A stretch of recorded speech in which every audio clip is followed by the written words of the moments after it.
Hello, bonsoir tout le monde, bienvenue dans cette capsule du lundi très tardive, d'accord, avec une journée pleine d'imprévus, plein de choses qui ne se sont pas déroulées comme je les avais imaginées, donc en général je viens vers 18h, 19h, et là ça n'a pas été possible. J'espère que vous allez bien, peut-être que vous verrez cette capsule du lundi en replay, n'hésitez pas à me faire des petits coucous en dessous pour me dire que vous les avez vus en replay, pour me poser vos questions aussi, auxquelles je répondrai avec grand plaisir. Bonsoir Nathalie. Coucou Christelle, mais il y en a qui sont là, pas couchés. J'espère que vous allez bien. Aujourd'hui, on va parler d'un sujet que j'adore, qui est nos croyances limitantes n'existent pas. Nos croyances limitantes ne sont pas ce qu'on croit qu'elles sont. Pourquoi je vous parle de ça ? Parce que c'est hyper important. Parce que dans le développement personnel, une des premières choses que l'on apprend, c'est nos croyances créent notre réalité. Et que tout ce qu'on croit, en fait, effectivement, vient envoyer une vibration dans l'univers et l'univers marche en résonance. Et donc, il y a un... Comment dire ? Un maximum d'énergie, un maximum d'attention. Et j'ai encore entendu hier soir, en fait, une coach qui a vraiment, voilà, qui a des milliers et des milliers d'abonnés sur les réseaux et sociaux et tout ça, dire tu dois vraiment te concentrer, en fait, sur ce que tu as envie de croire jusqu'à ce que ça devienne ta réalité. Et de toujours, en fait, donc de dire qu'il y a ces croyances limitantes, et que ces croyances limitantes, nos croyances limitantes, en fait, il faut les changer, il faut arrêter de les écouter. Alors ça, c'est le point où je vais la rejoindre, je suis entièrement d'accord, d'arrêter de les écouter, et qu'il faut absolument les changer et se forcer à croire autre chose, jusqu'à ce que ça devienne, en fait, un automatisme. Qui est, selon moi, vraiment une stratégie qui n'a pas marché pour moi, et qui est, mais vraiment éreintante, qui est énergivore, et où, pour moi, il n'y a pas de liberté, pas de joie à faire ça, et bon, pour vous dire, en plus, un résultat vraiment, voilà, vraiment qui n'a pas marché. Ok, je dis pas que ça marche pas, peut-être que ça marche pour d'autres, mais si vous avez envie d'autre chose et d'une autre vision, je vous propose la mienne, je vous propose ce que je vis, moi, dans un paradigme qui est complètement différent. Pourquoi je vous dis que nos croyances limitantes n'existent pas ? On va prendre, j'ai plusieurs exemples. Aujourd'hui, j'ai parlé, par exemple, du ventre plat. Ok ?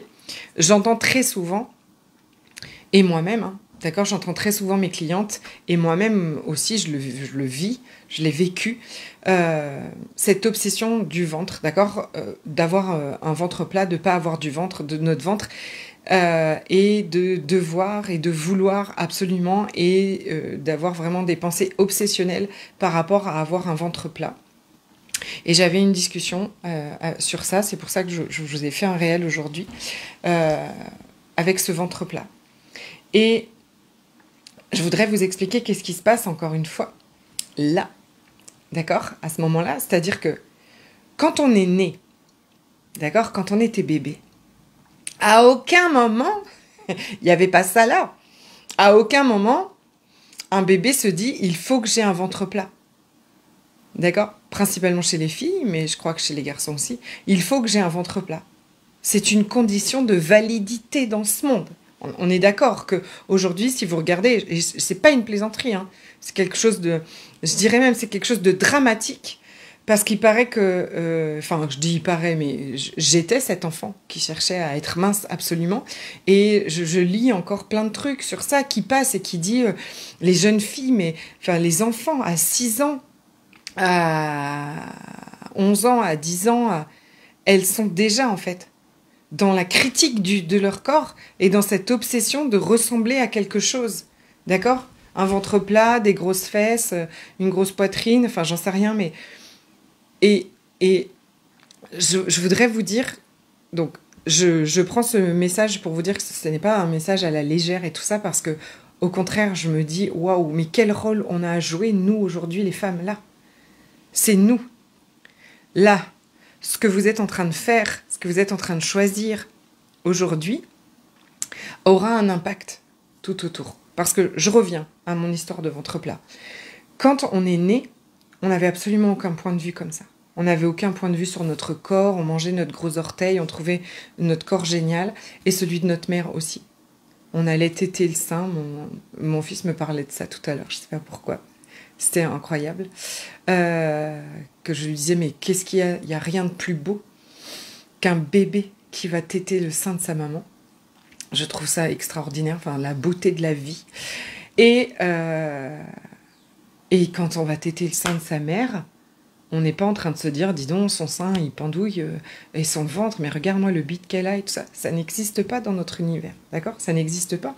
Parce que le cerveau qui critique comme ça, il n'est pas encore complètement construit. Mais dans notre nature, il n'est pas mature, plutôt.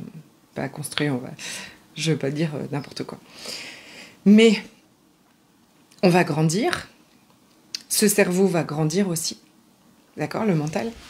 Et ensuite, il va donc analyser, parce que c'est son job, parce que c'est un ordinateur, c'est un robot, un ordinateur, et il va analyser tout ce qui va vous maintenir en sécurité. Et pour être en sécurité, il faut faire partie du groupe, il faut être validé par le groupe,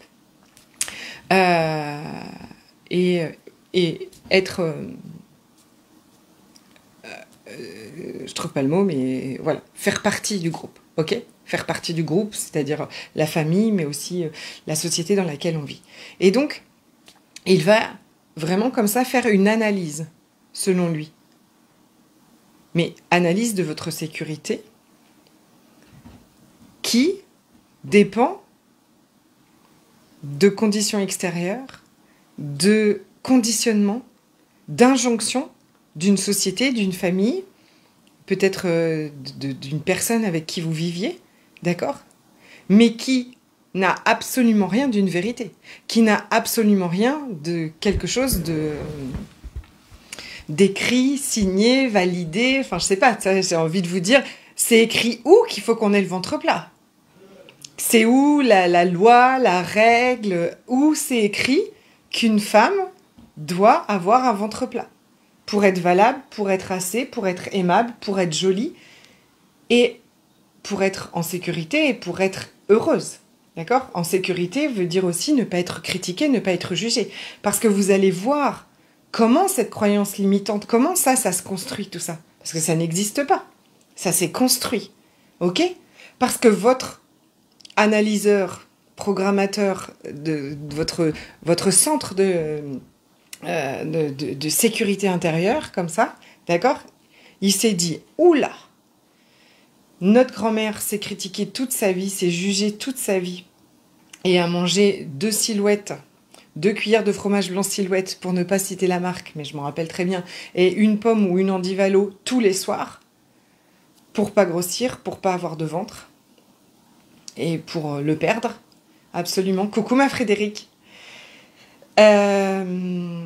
Et vraiment, je vous assure que je vous partage ça parce que mes clientes, mes amies, tout le monde a une histoire comme ça. Elles ont vu, ou moi c'est ma grand-mère, mais il y en a qui ont vu leur mère se détester, se critiquer, se juger, être malheureuse parce qu'elles avaient du ventre et que c'était la pire chose au monde à ce moment-là pour elles, vraiment.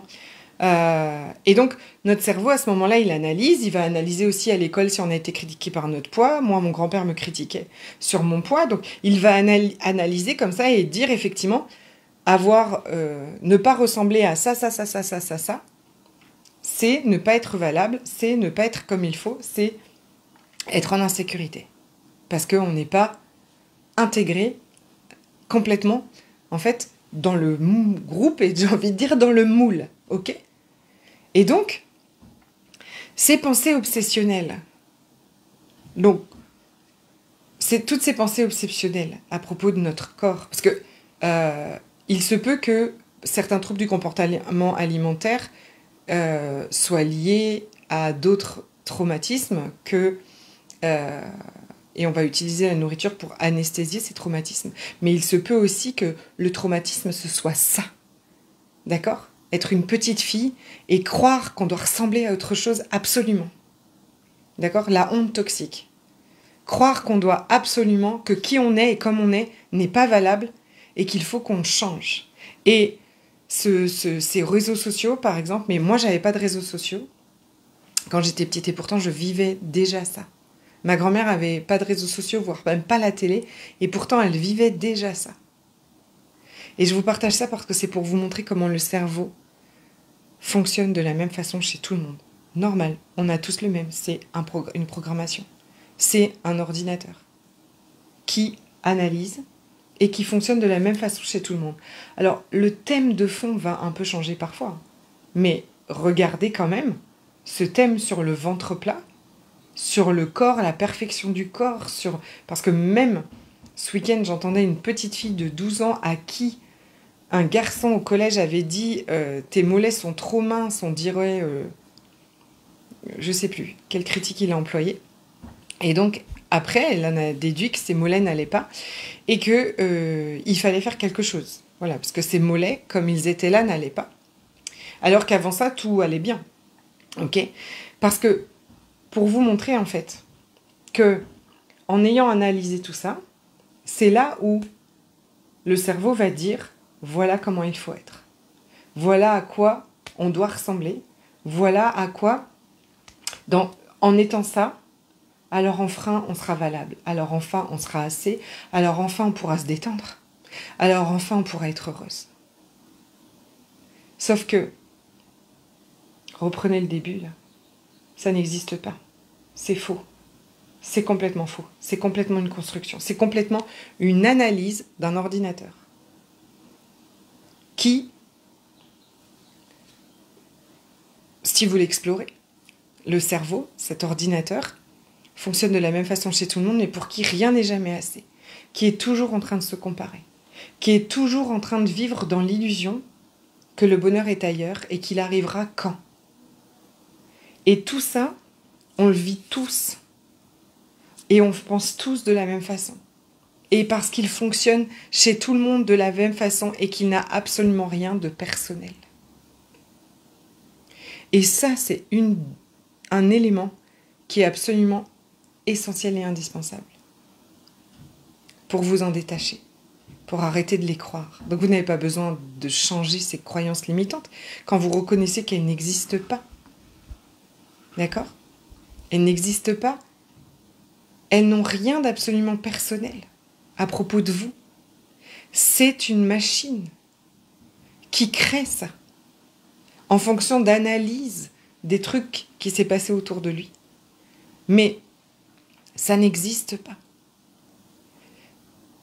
C'est une forme de protection, toujours en fait. C'est comme si nos croyances limitantes étaient une forme, de protection, d'accord, du cerveau qui dit, pour que tu sois en sécurité, et que tu sois donc valable, et que tu sois donc assez, et que tu sois donc aimable, il faut que tu ressembles à ça, à ça, à ça, à ça, à ça, à ça, et que tu sois comme ci, comme ci, comme ci, comme ci, comme ci, comme ça. Et avec en plus un truc qui est, c'est jamais assez. Donc c'est jamais assez, jamais, jamais, jamais. Même si vous maigrissez, c'est trop mou, même si... c'est jamais assez pour lui. D'accord? Ça, c'est une notion aussi qui est hyper importante. Parce que quand vous allez pouvoir... Qu'est-ce qu'on va faire avec tout ça? Qu'est-ce qu'on fait concrètement avec tout ça? Bonsoir Stéphanie. Si je reconnais que toutes ces pensées, toutes ces obsessions par exemple par rapport à mon corps, ou toutes ces pensées de je suis nulle, je ne suis pas assez, si je peux prendre de la distance avec elles, parce que je sais que c'est cet ordinateur qui veut assurer ma protection, je vais arrêter de m'identifier à ça. Je vais arrêter de le prendre personnellement. Je vais arrêter de croire que ça veut dire quelque chose à propos de moi, parce que ça veut absolument rien dire à propos de moi. Je vais pouvoir comme ça m'en décoller et même dialoguer avec, d'accord? Parce que ces pensées répétitives là, il faut que je m'insiste, il faut que mon ventre soit plus plat, il faut absolument qu'on arrête de manger, si, ça, nanana, il faut qu'on arrive à se contrôler, et tous les jours, il faut qu'on fasse plus de sport, il faut... nanana. Ça, c'est un protecteur. Ça, c'est une part protectrice qui croient nous protéger en faisant ça. Parce qu'elle croit vraiment, le mental croit vraiment que pour être valable et en sécurité, on doit ressembler à ce truc-là. Ce qu'il a imaginé lui-même, d'accord? En plus, on a chacun nos critères. Il a chacun, et pour chacun, il a ses critères. Il croit vraiment qu'on doit ressembler à ça et que quand enfin on ressemblera à ça, alors là, tout ira bien. Et ce moment-là n'arrive absolument jamais. Jamais. Parce que c'est pas là le problème. Parce que pour lui, ce sera jamais assez. Parce que la sécurité intérieure ne viendra jamais de toutes ces choses extérieures, ne viendra jamais de mon apparence physique. Jamais, jamais, jamais. Combien de femmes ont fait de la chirurgie? Combien de femmes ont fait, voilà, par exemple, de la chirurgie bariatrique pour en connaître? Ça n'enlève pas cette insécurité du mental, d'accord? Ça n'enlève pas le scanner permanent. Pas du tout. Donc vous avez moins la capacité de vous remplir de nourriture, ce qui va faire que vous allez perdre du poids. Mais votre bien-être psychologique, qui est quand même extrêmement important, voire essentiel, ça vient pas de là, la sécurité. Absolument pas. Si je reconnais que c'est un système de protection ultra pointu, d'ailleurs, parce que, voilà, il marche bien, que je ne m'identifie plus à lui, que je ne prends plus du tout personnellement tout ce qu'il raconte, mais qu'au contraire, je peux aller les voir, ces parts protectrices. Vous savez, je vous dis toujours, si vous voulez enlever un protecteur, si vous voulez enlever une part protectrice, aller en force ne marchera jamais. Si on vous a donné comme mission de protéger un endroit et que quelqu'un vient l'attaquer en essayant de vous éjecter, vous allez renforcer votre protection. C'est normal. Donc, si, admettons,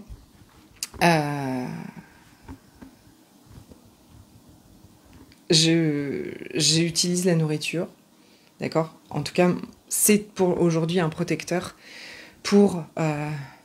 parce que mon mental croit devoir me protéger de ressentir des choses très intenses dans mon corps, issues des traumas passés et tout ça. Si je veux enlever ça, d'accord? Enlever ce protecteur-là, la force ne marchera jamais. On l'a déjà fait 50 fois. La force, ça s'appelle des régimes, la restriction et tout ça, ça marche pas. Ça marche pas parce qu'il se renforce. D'accord? Regardez juste quand le dimanche soir, vous dites lundi, je commence mon régime. Le lundi, vous avez envie de manger toute la journée. Parce que lui se dit, on veut retirer mon système de protection. Hors de question qu'on retire mon système de protection. Je vais plus loin que ce que je m'étais dit au démarrage, mais je suis en train de faire de créer une masterclass qui va parler de tout ça dans les détails et les détails et les détails de comment on se libère des compulsions alimentaires en changeant de regard complètement dessus. Ok? Et en se détachant de tout ça. Et là où je voulais en arriver, toutes ces croyances limitantes n'existent pas. Elles sont des constructions totales, des formes de protection en fait. D'accord? Du mental qui a analysé à quoi vous deviez ressembler pour être comme il faut. Et donc quand c'est pareil, toutes ces pensées de je suis nul, je suis pas assez, sont aussi des protecteurs. Parce qu'il faut toujours être plus, toujours être plus, toujours être plus pour être valable dans ce monde. Si aujourd'hui je reconnais que ça n'existe pas, tout ça, ça n'a aucune réalité, que ça n'a absolument rien de personnel, je peux lâcher tout ce qu'il est en train de raconter. Ces croyances limitantes, en fait. Donc c'est pas déjà, je voulais vous dire une chose importante, c'est que c'est pas les vôtres. Il n'y a rien de à nous personnel, c'est le mental qui fait ça. C'est pas du tout qui on est. Ça, c'est une première chose. Et une deuxième chose, quand j'ai pas besoin de les changer, j'ai juste besoin d'arrêter de les croire vraies. Je reconnais qu'elles sont pas vraies. Donc, vous allez voir, quand vous reconnaissez que vous pouvez arrêter de les écouter, prendre de la distance avec, les voir pour ce qu'elles sont, c'est-à-dire l'activité psychologique du cerveau, point barre, qui veut absolument rien dire de vous, il n'y aura plus le même impact. Il n'y aura plus le même attachement, en fait.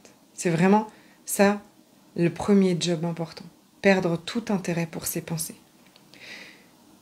Et puis aller ressentir dans le corps. Parce que si par exemple, et je vous le dis, on ira vraiment dans les détails dans la masterclass, quand j'ai une envie très importante de manger le soir après 17h, celles qui ont des compulsions savent que c'est à cette heure-ci, en général, que ça va commencer. Si à cette heure-ci, j'ai cette envie comme ça là, que j'ai l'impression qui est plus forte que moi, qui est très envahissante, qui est très forte, qui est très intense, si j'arrive à rester, faites l'expérience. Et on le fera ensemble pendant la masterclass. Si vous commencez à la voir pour ce qu'elle est, d'accord, c'est toujours la même chose, un protecteur, et que vous pouvez commencer à ressentir, être avec elle, vous allez voir tout ce qui va se passer, d'absolument incroyable. Elle va perdre de son intensité, parce que c'est tout ce qui nous est demandé, toujours, de ressentir. Donc, toutes les croyances limitantes n'existent pas. Toutes ces croyances limitantes sont des constructions, des protecteurs. Mais de quoi tous ces protecteurs veulent nous protéger? De ressentir, de se sentir nul, de se sentir pas assez, de se sentir pas valable, de se sentir en insécurité, de se sentir, et si on enlève tous les mots, de ressentir une énergie à l'intérieur de nous. Si jamais vous commencez à être extrêmement à l'aise avec le fait de ressentir des choses dans votre corps, avec le fait de ressentir des émotions, avec le fait de ressentir des énergies, avec le fait de ressentir des intensités, tous ces protecteurs vont baisser la garde. Et c'est comme si ce qu'on a appelé croyance limitante, il faut que j'ai plus confiance, il faut que j'ai ci, il faut que j'arrête de croire ci, il faut que j'arrête de croire ça. Tout ça, c'est comme si ça fait... ça tombe. Mon job, c'est de les ressentir, tout ce qui se passe à l'intérieur de moi. De sortir de toute l'histoire qu'il y a là, autour de ce que je peux, de ce que je peux pas, de ce à quoi je dois ressembler, de ce que j'appelle mes croyances limitantes. Si je sors de l'histoire, que je vais dans mon corps et que je ressens ça, cette paix et cette sécurité intérieure que vous recherchez tant, qu'on recherche tout ce temps, est là, entre chaque pensée. Et dans cet espace-là, il y a la conscience qui vous guidera toujours vers les bonnes choses pour vous. Toujours. Donc ces croyances limitantes, elles n'existent pas. Elles n'ont pas besoin d'être changées. Et vous n'êtes pas ça. Vous êtes l'espace entre chacune des pensées. Et ces pensées qui n'ont rien de personnel, rien à dire à propos de vous. Absolument rien. J'espère que je ne suis pas partie dans tous les sens. Si vous avez des questions, n'hésitez pas à venir me les poser en dessous. J'y répondrai avec grand plaisir. Je vous souhaite une très belle soirée, une très belle nuit. On poursuit des enseignements et de la pratique comme ça dans le rendez-vous des licornes, qui est mon accompagnement, où vous avez bien évidemment du support sur toutes ces données-là.